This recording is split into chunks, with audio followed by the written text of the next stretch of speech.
What is up, guys? That inflatable guy here, and today I will be reviewing the Spirit Halloween 2025 Jack the Reaper. Now, this guy obviously came out back in 2025 for the Halloween season, and when he first came out, I wasn't like, I thought he was definitely a cool prop, but I wasn't like, I need this like right now, give me it right now, because I think his price was like $330, I think it was. And I mean, that is a little expensive, but I feel like what you're getting for it, it's okay, because obviously we have the new I mean, it's not really new, it's been used on 3 animatronics already. But when this first came out, it was the second one of the motion tracking. But yeah, it has the really cool motion tracking. And then, I guess, could that just count as one animation? Because his arms moves, but it moves because of the motion tracking. And then, I think his head also moves, I think. And then, he has mouth movement too. And all of that, and also it's just a really big, animatronic. He's 7 feet tall, but he's also just really wide. This box is, like, humongous and really heavy. This is, I mean, I have, like, when I got the 50-foot Scarecrow, that was heavy, and it's definitely way less heavy than that. But for a little, like, not, a 12-foot animatronic, this box is heavy. But yeah, when he came out, I wasn't like, I need this, but I definitely thought it was a cool prop. And, obviously, November rolled around, and I went to Spirit for the 50% off sale, and, there was one of this guy, and I instantly was like, okay, like, it's 50% off, so I think his price got raised down to like 100 and something. So I was like, okay, now that is a steal for this guy. So I grabbed him right away and brought him to the cash register and got him. I also got Trick or Treat Pete and the Fog and Skull pile at that store. And then I went to the second one, but it's not like a 50% Halloween sale video. So let's get into this guy. Now, obviously, he has the brand new box. You can see him in all his glory right here. Spirit, it's a collector's item. So this guy isn't really supposed to be used outside. I might use him outside, though. I don't know. I'm definitely unboxing him now, because what I want to see if he works. I was actually debating if I should leave this guy in the box. But, like, I don't think I would resell this guy anytime soon. So I also just might use him in the heart, because I really love that motion tracking, and I feel like that's something so cool that I want to just I cannot speak. That I want to use, instead of just leaving it like in my room or in my storage area. So yeah, but we can see collector's item Jack the Reaper. He speaks 3 different lines. Mouth opens and closes. Oh yeah, his eye lights up. What is actually pretty cool. I like that little feature. It has the new durable box.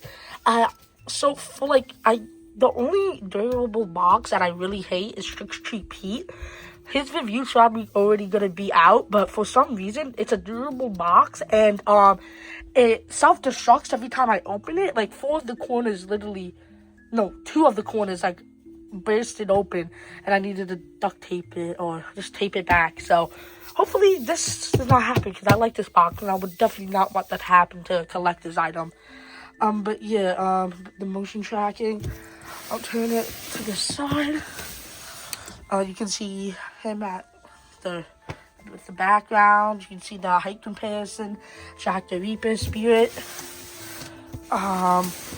Over here, you can see what he basically like comes with and does, and his story. If you want to pause that and read it, but I'm not gonna read that. And I'll flip this over. You can see my cat's here right now too, and my Bigfoot flippers.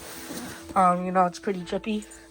And then we have like what he does, so we can see the motion tracking here. And then how he speaks different lines. What is my cat doing, man? I think my cat likes Jack the Reaper. But then we can see the QR code saying if he's broken in the store, and just Spirit and Jack the Reaper again. So, let me open this. Okay, it's kind of hard to do with one hand. Okay. Alright, so he is a pull-out tab, but we can see the, we can see the zombie tech squad, the flaps. So let me take the pull-out out the box, and I will see you guys in the next clip. So let's go. Okay, so that was kind of a hassle because he is really heavy, but I got him out the box, and I forgot to tell you guys, but apparently what people said was he is the hardest animatronic to build that, like, this year, or like one of that they ever did. And if you know me, I'm not good at building animatronics. I love them. Building them, it takes me a while. So if like pro people that build animatronics all the time, I love this stuff like me, but like that, 10 times better than me, if they had to struggle with that, I don't know how long this is gonna take for me. But we can see the box right here. This is already looking so compact. It is a big pull-out tab. Like, this is one of the biggest I ever seen. But let me stop yapping and start pulling pieces out. So I think this is the instructions, but then also it is the like how you can use the motion tracking. My cat's like, what's in here? Then we can see the scythe. And it actually has some blood on the tip of it, what is actually pretty cool. That's a nice detail. I didn't know that they added that. This just looks like a lot. These are some poles that I'm getting with the cardboard. Okay, so these are some really weird shaped poles, but and one fell, but you know, so that's okay. Put that down. I guess I'll take this hand. Look at this hand. This is the one that's on the scythe. Obviously, some really good hard plastic. Yeah, this is really good quality, but yeah, some nice detail to that. Okay, so his head's right here, but I don't think I want to take out his head quite yet. We have the adapter. Okay, this is his clothes. Right here. Wow, he has a lot of clothes. And he does kind of remind me of the 12-foot Phantom. Not Phantom. Reaper with the scythe. And his clothes is a hassle because it's just so much. So I'm really hoping that's not the same thing with him, because I hate that stuff. He's so hard to build. And then we have, almost dropped it. Then we have the motion tracking hand. Look at this. You can see the motion tracking right there. This is really hard plastic. This is good quality. Oh, it got caught on my shirt. Oh my god.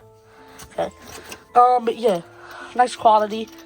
Yeah, this is not gonna break. Hopefully the motion tracking works, because that's like his kind of whole gimmick. Now what else can I pull out? Okay, you look like, I guess I'm pulling out his torso. It looks like this is his torso. This is one of the pieces at the bottom of him, like right there, with that little twirly thing. This is just a whole bunch of stuff in cardboard. This is also really heavy, so I'm just gonna put that down. Yeah, so, so it was the torso and then the twirly piece at the bottom. Put that down. Move the cardboard over here. And then, see, that's a lot of cardboard. We have another twirly piece right here. And then this is his base. This is one of his arms. And then, yeah, now we can look at the face. I don't want to break him, and he's kind of snugged in there, so I'm gonna pause the camera really quick and get out his face. And his face is out, and oh my god, this guy looks so cool. Obviously, he has the really nice hard plastic. You can see his red eye, his mouth, and he has some cloth in here to cover up the mechanism, so when he speaks, you don't see like the stuff behind him. It might be landscape fabric, I don't know, and if it is, that might just deteriorate over time, kind of like latex, but that is a kind of replaceable fix, but still is kind of annoying. But yeah, then we just have his base. So now let's get on to the setup. I'm really scared.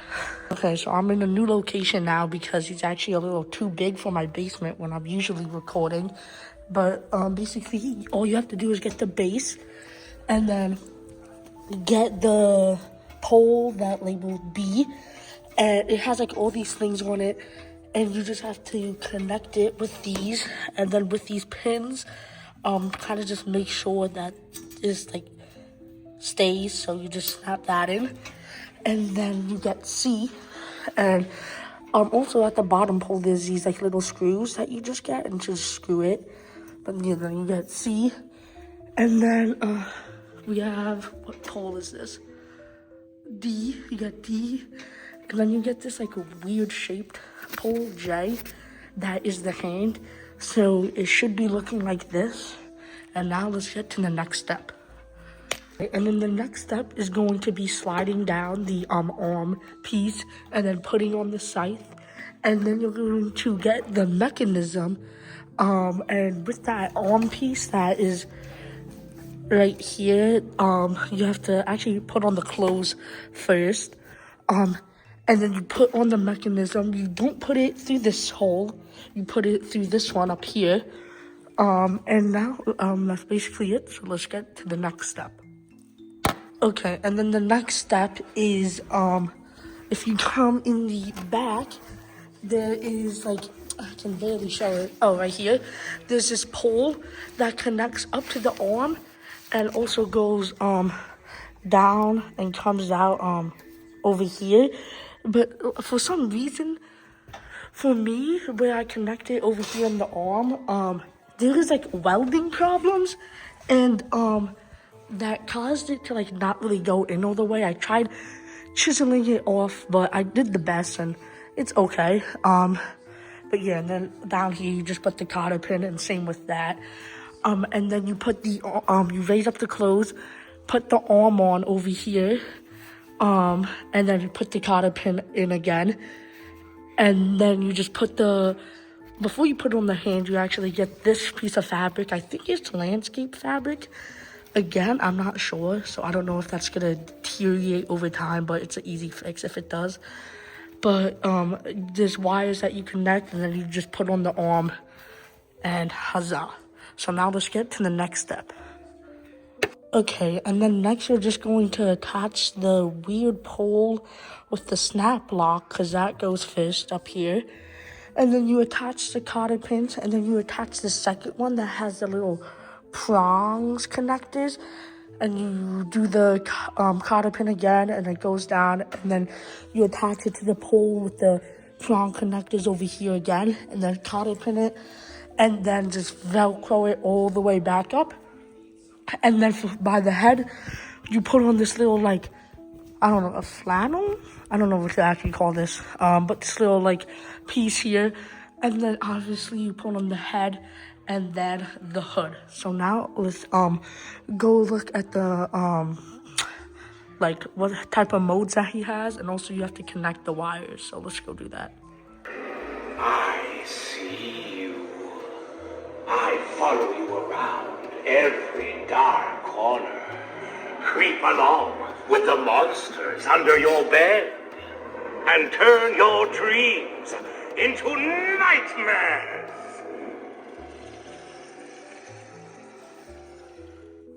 You think you can escape me? I am Jack the Reaper.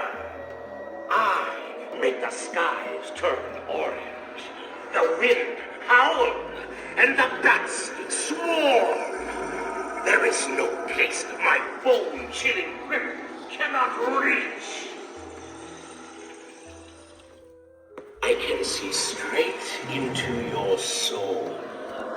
You can never escape my evil eye. It's too late to run. It's too late to hide. You don't even have time to scream. And that was the Spirit Halloween 2025 Jack the Reaper. To be honest, I kind of thought he was going to be harder to build, and I'm not saying that he is easy to build. He is really annoying. He's definitely like the most annoyingest smaller animatronics that I have to build. I think it took me like around the same time for like a 12-footer to build, not like the levitating Reaper. And that's something that I really want to compare him to, because obviously he's floating, but the clothing and just how annoying he is to build, and this hand, like the levitating Reaper does the same thing. Like, he's really similar to the 12-foot levitating Reaper from Home Depot. And he was annoying to build with obviously the clothing. The clothing's just the worst part. But then just the height of him, like, because this guy, obviously, I'm in a new location that I started. I was originally building this in my basement where I store my animatronics. And it said it was 7 feet in my basement ceilings, or 8 feet, so I thought he could fit. But he was not going to fit at all. This pole, before I even put on the scythe, barely fit. And I have a little snowman here. He's actually not little. He's pretty big. I forget how tall he is. It's either 8 or 9 feet. But to the top of the scythe and him, I mean, it's kind of, if he's 9 feet, then it's a big difference. 8, but it's not too much. I think he's like 7 and something. I don't know. He might actually be 8 feet. I actually don't know. I think he is though. So yeah, I couldn't assemble him in my basement, so I needed to bring him upstairs. But yeah. But to be honest, after the annoying assembly, this guy is so cool. I love him so much. The quality of him is really good. Like, his base down here, this is really good. This is not gonna break. The clothing is really nice. We can see how he has square poles. He really does need this. He is a little wobbly if you shake him. No, he's definitely not gonna fall. But like, say if you put him outside, but I don't think he's outdoor rated, but say on Halloween, either put like a brick down on him or definitely just stake him in. Do something. You should always do that. You should never leave an animatronic outside that's like not staked in, or like a brick on it, because even if it's a flat surface, still they could fall and you don't want to risk it. But yeah, I'm happy that they put the square poles. You can see this piece was just annoying. The clothing, when it got over here, I put it on wrong once, and then I was struggling with it for a little bit, and then because I didn't use the instructions since it is a collector's item, I didn't want to use it, so I was almost forgetting about this step, and I think that's why it was I was struggling with the clothing. So I looked at the videos, saw that I need to do this still, so I did this, and it was mostly easy until I need to snap it in here. And for some reason, mine has welding problems, that there was a little like dot in the hole. So when I tried sticking the pole through, it wouldn't go through because it was like that was blocking it. And I chiseled it down a little bit, and it's still not all the way through that I can put a cotter pin, but it's like just outside of it. And I thought it's okay. It doesn't need that much. Now this pole definitely does really help, because when I'm looking at this, everything's over here, and then it's just this really big mechanism, and his hand that sticks out over here. This guy would definitely fall this way really easily. But speaking about square poles, another kind of con that I have, and this is really it with it, I don't like how it's just the square poles. I wish like they could have put some like pretend wood on it, like how it is for the 12-foot Reaper again. I just don't like how it's just metal. I wish they could have put some detail. Now obviously it's not that big of a deal. It's fine, but it's just like a little thing. And also, I like to put the clothing, because you can obviously really see this easily. I like to put the clothing, this kind of piece, around here, so it's kind of like you can't see it. And then with this part, I thought it was gonna be harder. It wasn't that hard. It's still a little bit annoying. It was just really time consuming. But yeah, the quality of this guy, it's all hard plastic. Really good. And I just love this guy. For the price that I paid for the 50% off sale, he was definitely worth it. And if you want this guy, he's still for sale for like, I think, his full price. He's his full price still, but he's still on the website, and I would definitely recommend him. Even if you're not going to use him outside, I still might. I really don't know. I haven't made that final decision. But if I do put him outside, I'm definitely gonna like put him far away that he won't get dirty or someone's gonna break him. But yeah, that's basically it. So if you want him, I would definitely go get him. But thank you guys for watching. Make sure to like and subscribe, and I will see you guys in the next one. Bye.